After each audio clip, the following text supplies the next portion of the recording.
इस प्रकार नारद जी धर्मराज युधिष्ठिर से कहते हैं कि इस प्रकार प्रहलाद जी जब दत्तात्रेय महाराज जी से हाथ जोड़कर उनकी इस अवधूत वृत्ति के बारे में पूछते हैं तो दत्तात्रेय जी कहते हैं, दैत्यराज प्रहलाद, सभी श्रेष्ठ पुरुष तुम्हारा सम्मान करते हैं। मनुष्यों को कर्मों की प्रवृत्ति और उनकी निवृत्ति का क्या फल मिलता है, यह बात तुम अपनी ज्ञान दृष्टि से जानते ही हो। तुम्हारी अनन्य भक्ति के कारण देवादिदेव भगवान नारायण सदा तुम्हारे हृदय में विराजमान रहते हैं, और जैसे सूर्य अंधकार को नष्ट कर देते हैं वैसे ही वे तुम्हारे अज्ञान को नष्ट कर देते हैं। अथापि ब्रूमहे प्रश्नास्तव राजन्यथा श्रुतं संभावनीयो ही भवानात्मानः शुद्धिमिच्छताम्। तो भी प्रहलाद, मैंने जैसा कुछ जाना है उसके अनुसार मैं तुम्हारे प्रश्नों का उत्तर देता हूँ, क्योंकि आत्मशुद्धि के अभिलाषियों को तुम्हारा सम्मान अवश्य करना चाहिए। तृष्णया भववाहिन्या योग्ये कामेर पूरया कर्माणि कार्यमाणोऽहं नान योनिषु योजितः। प्रहलाद जी से कहते हैं, मुनि जी कहते हैं प्रहलाद जी, तृष्णा एक ऐसी वस्तु है जो इच्छानुसार भोगों के प्राप्त होने पर भी पूरी नहीं होती। उसी के कारण जन्म मृत्यु के चक्कर में भटकना पड़ता है। तृष्णा ने मुझसे न जाने कितने कर्म करवाए और उसके कारण न जाने कितनी योनियों में मुझे डाला। कर्मों के कारण अनेक योनियों में भटकते भटकते देववश मुझे यह मनुष्य योनि मिली है, जो स्वर्ग, मोक्ष, तिर्यक योनि तथा इस मानव देह की भी प्राप्ति का द्वार है। इसमें पुण्य करें तो स्वर्ग, पाप करें तो पशु पक्षी आदि की योनि, निवृत्त हो जाए तो मोक्ष, और दोनों प्रकार के कर्म कर जाएं तो फिर मनुष्य की योनि प्राप्त होती है। परंतु मैं देखता हूँ कि संसार के सभी स्त्री पुरुष कर्म तो करते हैं सुख की प्राप्ति और दुख की निवृत्ति के लिए, किंतु उसका फल उल्टा होता ही है। वे और भी दुख में पड़ जाते हैं, इसलिए मैं कर्मों से उपरत हो गया हूँ। इत्येतदात्मनः स्वार्थं संतं विस्मृत्य वै पुमान् विचित्रा मसति द्वैते घोरा माप्नोति संसृताम्। सुख ही आत्मा का स्वरूप है, समस्त चेष्टाओं की निवृत्ति ही उसका शरीर, उसके प्रकाशित होने का स्थान है। समस्त चेष्टाओं की निवृत्ति ही उसका शरीर, उसके प्रकाशित होने का स्थान है। इसलिए समस्त भोगों को मनोराज्य मात्र समझकर मैं अपने प्रारब्ध को भोगता हुआ पड़ा रहता हूँ। मनुष्य अपने सच्चे स्वार्थ अर्थात वास्तविक सुख को तो अपना स्वरूप ही है भूलकर इस मिथ्या द्वैत को सत्य मानता हुआ अत्यंत भयंकर और विचित्र जन्मों और मृत्युओं में भटकता रहता है। जैसे अज्ञानी मनुष्य जल में उत्पन्न तिनके और सेवार से ढके हुए जल को जल में समझकर जल के लिए मृग तृष्णा की ओर दौड़ता है, वैसे ही अपनी आत्मा से भिन्न वस्तु में सुख समझने वाला पुरुष आत्मा को छोड़कर विषयों की ओर दौड़ता है। जलम तदुद्वैषछन्नं हितवाक्यो जलकाम्यया मृगतृष्णामुपाधावेत् यथान्यत्राद्रिकस्वतः देहादिभिर्देवतन्त्रैः आत्मानः सुखमीहतः दुःख्यात्यं चानीसस्य क्रियामोघा कृताः। प्रहलाद जी, शरीर आदि तो प्रारब्ध के अधीन है। उनके द्वारा जो अपने लिए सुख पाना और दुख मिटाना चाहता है वह कभी अपने कार्य में सफल नहीं हो सकता।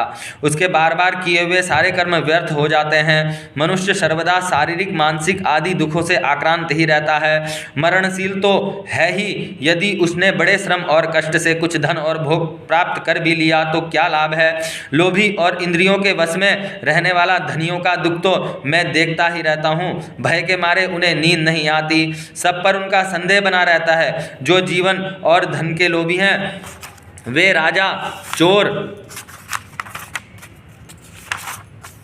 शत्रु, स्वजन, पशु पक्षी, याचक और काल से यहाँ तक कि कहीं मैं भूल ना कर बैठूं, अधिक ना खर्च दूं, इस आशंका से अपने आप भी सदा डरते रहते हैं। इसलिए बुद्धिमान पुरुष को चाहिए कि जिसके कारण शोक, मोह, भय, क्रोध, राग, कायरता और श्रम आदि का शिकार होना पड़ता है, उस धन और जीवन की स्पृहा का त्याग कर दें। इसलिए मुनि जी दत्तात्रेय जी प्रहलाद जी को कह रहे हैं कि बुद्धिमान पुरुष को चाहिए, बुद्धिमान पुरुष को क्या करना चाहिए कि वह ये करे जिसके कारण उसका शोक, मोह, भय क्रोध, राग, कायरता और श्रम आदि का शिकार होना पड़ता है, उस धन और जीवन की स्पृहा का त्याग कर दें। इस लोक में मेरे सबसे बड़े गुरु हैं अजगर और मधुमक्खी।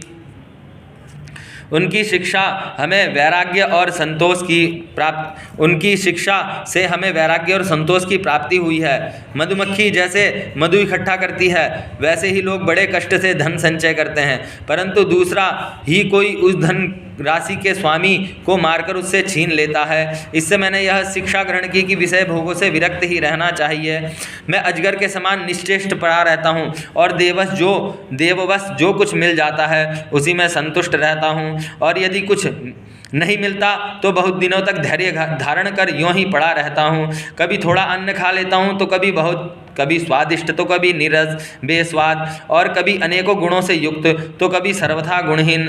कभी बड़ी श्रद्धा से प्राप्त हुआ अन्न खाता हूँ तो कभी अपमान के साथ, और किसी समय अपने आप ही मिल जाने पर, कभी दिन में कभी रात में, और कभी एक बार भोजन करके मैं दोबारा कर लेता हूँ।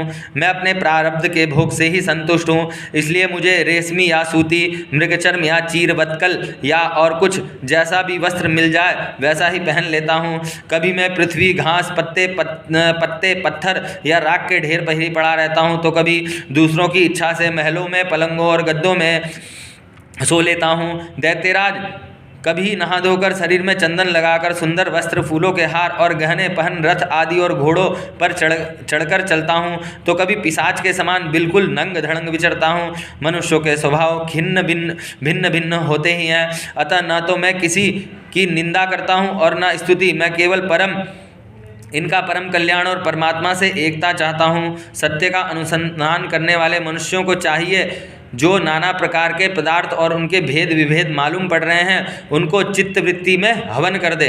चित्तवृत्ति को इन पदार्थों के संबंध में विविध भ्रम उत्पन्न करने वाले मन को सात्विक अहंकार में, और सात्विक अहंकार को महतत्व के द्वारा माया में हवन कर दें। इस प्रकार ये सब भेद विभेद और उनका कारण माया ही है, ऐसा निश्चय करके फिर उस माया को आत्मानुभूति में स्वाहा कर दें।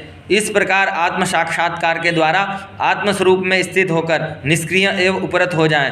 प्रहलाद जी, मेरी यह आत्मकथा अत्यंत गुप्त एवं लोक और शास्त्र परे की वस्तु है। तुम भगवान के अत्यंत प्रेमी हो, इसलिए मैंने तुम्हारे प्रति इसका वर्णन किया। नारद जी कहते हैं, महाराज, प्रहलाद जी ने दत्तात्रेय मुनि से परमहंसों के इस धर्म का श्रवण करके उनकी पूजा की और फिर उन्हें विदा लेकर बड़ी प्रसन्नता से अपनी राजधानी को प्रस्थान किया। बोलिए श्री कृष्णचंद्र भगवान की जय, सद्गुरुदेव महाराज की जय।